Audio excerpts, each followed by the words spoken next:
Hello and welcome back to Excel. Let's begin our class. So आजको क्लासमा चाहिँ हामी समिफ फंक्सनको बारेमा कुरा गर्न जाँदैछौँ है। समिफ फंक्सनको बारेमा सिक्न जाँदैछौँ। लास्ट क्लासमा चाहिँ हामी सम फंक्सनको बारेमा सिकेका थियौँ। सम फंक्सनले चाहिँ नर्मली तपाईको सम मात्र गर्ने काम गर्छ है।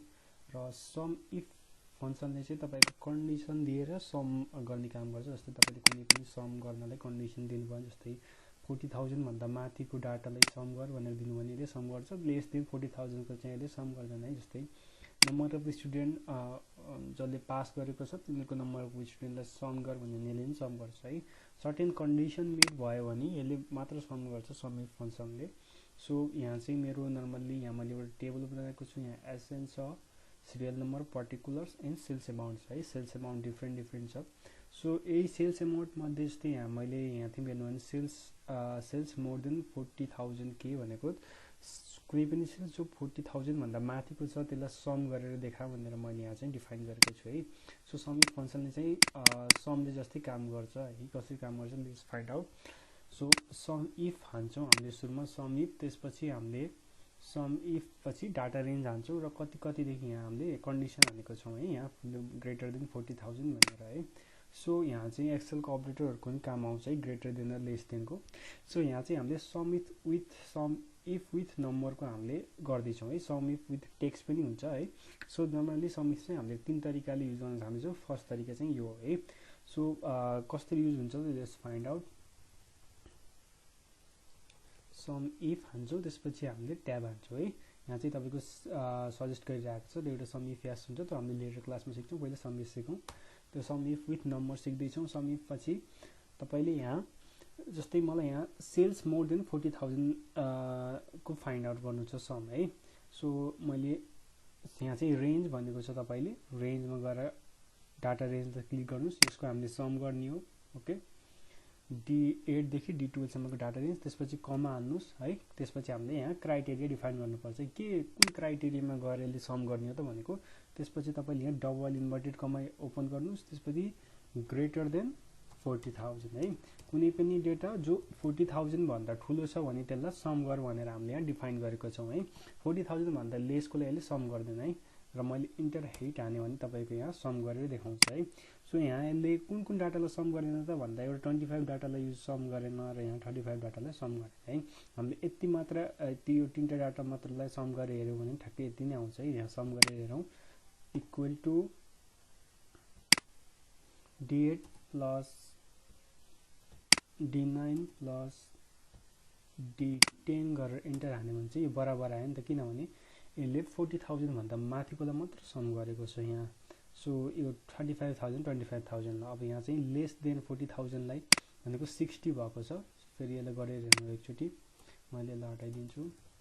Equal to SUM sum if tab हान्नुहोस्, ब्राकेट दियो। त्यसपछि मैले सम रेन्ज भनेको यति डाटा भित्रको जो लेस देन 40,000 छ त्यतिले सम गर्ने हो है। त्यसपछि मैले कमा दिन्छु। कमा दिनु भयो भने चाहिँ तपाईँको मिस्टेक हुन्छ है। त्यसपछि क्राइटेरिया डिफाइन गर्नु पर्यो नम्बरको लागि। डबल इन्भर्टेड कमा स्टार्ट, त्यसपछि लेस देन है, सरी लेस देन सिफ्टसँग तपाईँले चाहिँ यो कमाको हाल्नु भयो भने चाहिँ लेस देनको दिन्छ। लेस देन 40,000 को डाटालाई मैले सम गर्नु पर्यो। सो यसलाई मैले सम गरिदिएँ। सो यो चाहिँ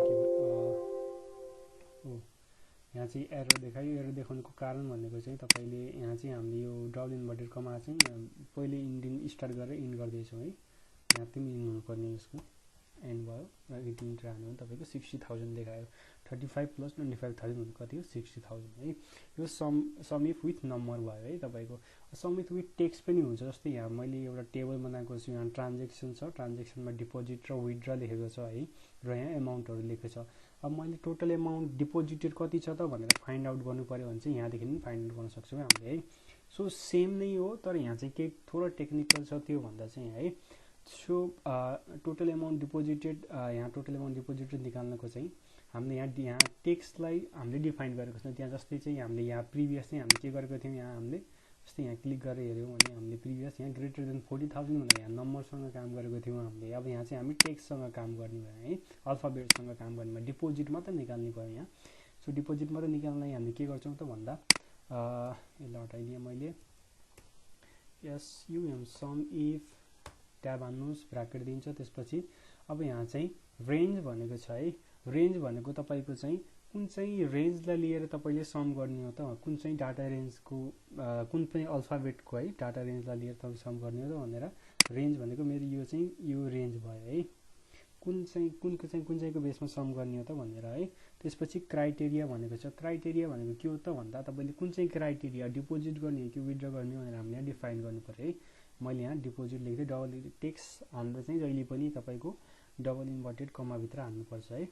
DEPOS डिपोजिट हानेर डबल इन्भर्टेड कमा क्लोज गरे, त्यसपछि फेरि कमा हान्नुस्, त्यसपछि सम रेन्ज भनेको छ। अब यो डिपोजिट भएको चाहिँ कहाँदेखि सम गर्ने हो त भन्दा हो यो सम रेन्ज भनेको चाहिँ तपाईको यो है। कहाँदेखि सम गर्ने भन्दा यो चाहिँ हाम्रो सम रेन्ज भयो है। र यति गरेपछि तपाईले इन्टर हिट गर्नुस्, तपाईको डिपोजिट आयो। यसले डिपोजिट गरेको एमाउन्ट मात्र देखाउँछ है। सो यहाँ deposit deposit deposit deposit deposit है। यसले विथड्रलाई चाहिँ यसले सम गर्दैन है। सो त्यसपछि हामीले विथड्र एमाउन्ट हेरौँ कति रहेछ विथड्र एमाउन्ट भनेर। सेम नै हो तर हामीले यहाँ के गर्छौँ विथड्र मात्र लेख्छौँ है। Let's find out sum if tab हान्नुस्, त्यसपछि रेन्ज भनेको छ। रेन्ज सेम नै हुन्छ जस्तै हामीले माथि गरेका थियौँ। रेन्ज सेम भयो, यो भनेको तपाईको रेन्ज भयो। कमा क्राइटेरिया भनेको के हो त तपाईको क्राइटेरियालाई डिफाइन गर्न चाहिँ तपाईले पहिला डबल इन्भर्टेड कमा स्टार्ट गर्नुस्। त्यसपछि हाम्रो के हो ड्र है। कति मात्र पैसा निकाल्यौँ DRAW ड्र हान्ने। ड्र पछि फेरि कमा। अब सम रेन्ज कहाँदेखि सम गर्ने हो त ड्र भएको एमाउन्टले कहाँदेखि सम गर्ने हामीले यहाँदेखि। ड्र भएको एमाउन्ट त हाम्रो यहाँ छ, यहाँदेखि सम गर्ने। त्यसपछि तपाईले ब्राकेट क्लोज गरिदिनुस् र इन्टर हिट गर्नुस्, तपाईको के आयो ड्र गरेको एमाउन्ट आयो है। यो चाहिँ सबैको टेक्स्टसँग भयो है। सो तपाईलाई यो फर्मुलामा चाहिँ हान्न गाह्रो लागिरहेको होला, थोडा मेसी पनि लागिरहेको होला तपाईलाई है। सो अर्को आइडिया पनि छ तपाईहरूलाई। जस्तै मैले यहाँ चाहिँ एउटा टेबल बनाएको छु, यहाँ ड्रन लेखेर तपाईको के लेखेछ 100,000 चाहिँ तपाईको विथड्रन देखाएको छ। जस्तै मैले यहाँ डिपोजिट लेखेँ भने तपाईको 5,05,000 है। 5,05,000 देखाएको छ। जस्तै यहाँको एमाउन्ट चाहिँ छ त्यही देखाएको छ। यो चाहिँ तपाईले समिफको फङ्सनले गरेको है। सो यहाँ चाहिँ हामीले नर्मली के गरेको छौँ त भन्दा क्राइटेरिया चाहिँ हामीले फर्मुलामा नहालेर बाहिर हानिदिएको छौँ है क्राइटेरिया। र यो गर्नको लागि चाहिँ तपाईले के गर्नु पर्यो भन्दा जस्तै मैले यहाँ गरेर देखाउँछु तपाईको यहाँ डिपोजिटेड एमाउन्ट र यहाँ एमाउन्ट देखाउनु पर्यो भने मैले के गर्छु पहिला एमाउन्ट देखाउने ठाउँमा ब्राकेट ओपन गर्छु इक्वल टु, त्यसपछि मैले सम इफ गरेर ट्याब हान्छु। ट्याब हानेपछि तपाईको रेन्ज भन्छ है। रेन्ज भनेको के हो त तपाईको सेम नै हुन्छ रेन्ज जहिले पनि। कहाँदेखि डाटा उठाउने हो भनेर डाटा हामीले यहाँदेखि उठाउने हो क्राइटेरियाको डाटा। त्यसपछि कमा। अब यहाँ क्राइटेरिया भनेको छ। क्राइटेरिया चाहिँ पहिला हामीले के गर्थ्यौँ त भन्दा डबल इन्भर्टेड कमा दिएर डिपोजिट देखाउने, डिपोजिटको एमाउन्ट फाइन्ड आउट गर्न